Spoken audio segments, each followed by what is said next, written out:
আসসালামু আলাইকুম দশম শ্রেণীর এবার যারা 26-এর পরীক্ষার্থী তাদের জন্য আজকে খুবই একটা গুরুত্বপূর্ণ ম্যাথ নিয়ে তোমাদের সাথে আজকে আলোচনা করব। চলো শুরু করা যাক।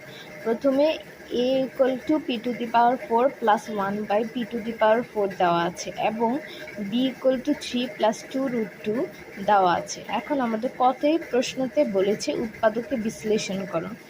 x² + ab - 1 first bracket close x - b।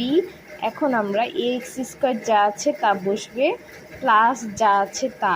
এখন আমরা যেটার কাজ করব সেটা হলো ab কে x দ্বারা গুণ করলে কি হয়, abx মাইনাস ছিল মাইনাস, এবার x কে 1 দ্বারা গুণ করলে x -x হবে কারণ যেহেতু মাইনাস ছিল। তারপরে b কে 1 দ্বারা গুণ করলে -b।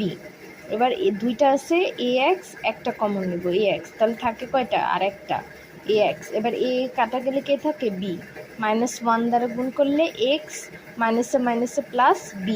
তারপরে আছে ax - 1, আমরা আনকমনটা আগে লিখব, কমনটা পরে লিখব।